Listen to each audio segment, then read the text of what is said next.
Since long ago, extraterrestrials living on another planet have been visiting Earth. Just as we call ourselves human beings, they are called Elohim. Elohim in Hebrew means those who came from the sky. For a long time, this word has been wrongly translated as God. On December 13, 1973, Rael, who was then a sports car journalist, met an extraterrestrial, Elohim, named Yahweh, at the Puy de la Soles, which is a volcano near Clermont-Ferrand in France. Where do you come from? From very far away. Is this the first time you have visited the Earth? Oh no, I have been here very often. I used telepathy to get you to come here. I have chosen you for a very difficult mission. I brought you here to give you a message about the true origins of humankind, its present and future. 25,000 years ago, on our distant planet, we had reached a level of scientific knowledge, comparable to that which you will soon reach.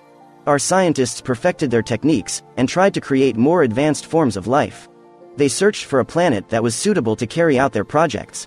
Then finally, they discovered the Earth. The Earth at that time was entirely covered with water and thick fog. So then, we raised matter from the bottom of the seas and piled it to form a gigantic continent in order to create life.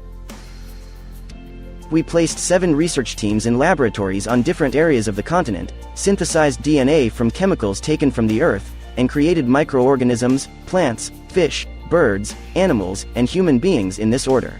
The team located in the country you now call Israel created animals that were the most beautiful. Their plants had the sweetest perfumes, the human beings they created were the most intelligent. The government from their distant planet had been watching the creation experiments, and feared that the abilities of the human beings they created might be above their own. They decided to destroy all life on Earth by sending nuclear missiles. The scientists, however, when informed of the project, asked one of the men from Earth, Noah, to build a 3-story rocket which would evacuate the Earth and contain the DNA of a pair of each species to be preserved. Then, after scientifically dispersing the radioactivity caused by the nuclear explosions, the scientists recreated human beings, animals, plants, etc., on Earth. Prophet means one who reveals the truth. We sent different prophets in each important period of your history, in order to leave proofs for future humans on Earth, so that when their level of science and technology would have progressed high enough, they would be able to understand. Some of the prophets were Moses, Buddha, Muhammad, etc. The mission of Jesus was to spread the truth about the origin of life on Earth so it can be understood during the age of the apocalypse. Apocalypse means revelation in Greek. What I am revealing to you now can only be understood today thanks to humanity's current scientific knowledge. Humanity is in this period of the age of the apocalypse. But why have you been watching over us for such a long time? Why are you telling us now? Our love towards humanity on Earth, that we have been watching, is infinite. We love you. We wish to find out if humanity will love us the same way. We also created life, just like on your Earth, on 2 other planets which are relatively close to Earth. You are a very important part of the cycle continuing this chain of creations. You have a very high percentage risk of self-destruction. But if you choose the way of peace, and are able to overcome violence and aggressiveness between humans, we will visit you officially and wish to give you our 25,000 years of advanced scientific knowledge as our heritage. You should get rid of all mysticism immediately. For example, when Moses separated the waters of the Red Sea with his cane in order to help the people of Israel escape from Egypt, in fact, it was repulsion rays beamed from our spaceship that created the path on the ocean floor. That was purely scientific. If you wish to welcome us, please build an embassy on Earth to receive us officially. We have met on 6 consecutive days, but did you always go back each time to your own planet? No, I returned to a space station, which we use as a base and which stays constantly relatively close to the Earth. Are nuclear bombs a danger for humanity? Yes, very dangerous. First, humanity has to get rid of nuclear weapons as well as the military system that creates wars. What about the problem of overpopulation?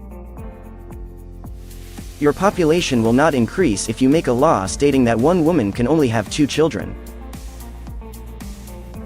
Do you get married on your planet? No, we enjoy making love freely, without owning each other, either heterosexually, homosexually, or bisexually.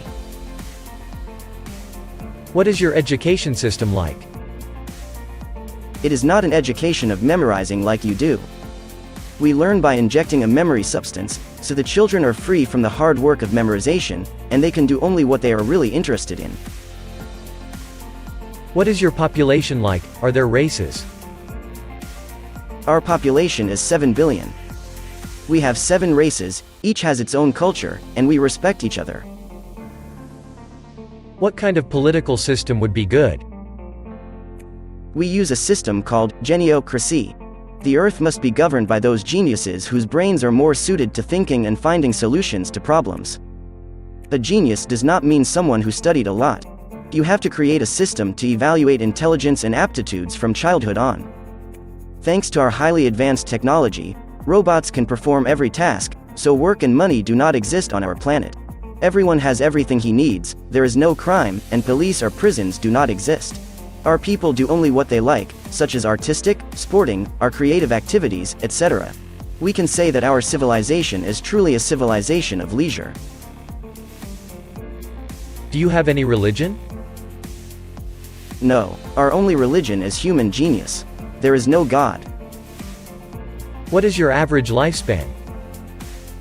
We can live from 750 to 1,200 years, thanks to a simple surgical procedure. Some specially selected people can live eternally on the planet of the Eternals. Eternally? Never die? Yes, there is a planet of the Eternals close to our planet. We surgically take a small sample of our body, when our brain and body are at their best, and keep it. Then, when we die, we perfectly recreate our original body from the cells that were stored. The same body as before, for this individual, also means the same memories and personality as before. But the new body is composed of new elements, so it can live another 1,000 years. By repeating this we can achieve eternal life. In 1975, the Elohim took Rael to the planet of the Eternals thanks to a technology, which is 25,000 years ahead of our own. Ladies and gentlemen, can you imagine what I experienced? What kind of place it was? So, let's look at it together. Welcome to the planet of the Eternals. On the planet of the Eternals, there were, in 1975, 8,400 people from Earth living there, people who, during their lives, reached a sufficient level of open-mindedness, or who enabled humanity to progress from its primitive level through their discoveries, their writings, their ways of organizing society, and their exemplary acts of fraternity, love or selflessness. Alongside them also live the 700 Elohim, members of the Council of the Eternals.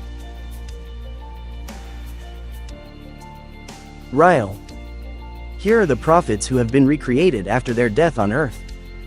These people at the table are Moses, Buddha, Jesus, Muhammad. They are all representatives of the religions created after our contacts on earth.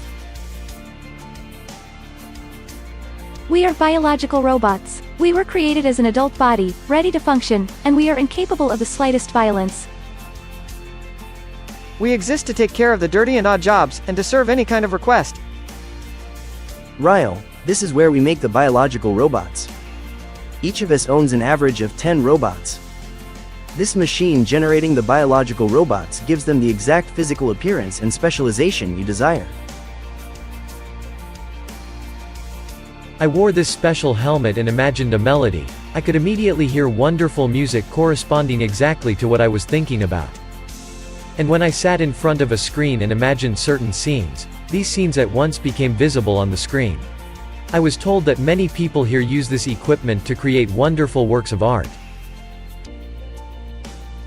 Humankind on Earth is now finally living in the age of the apocalypse.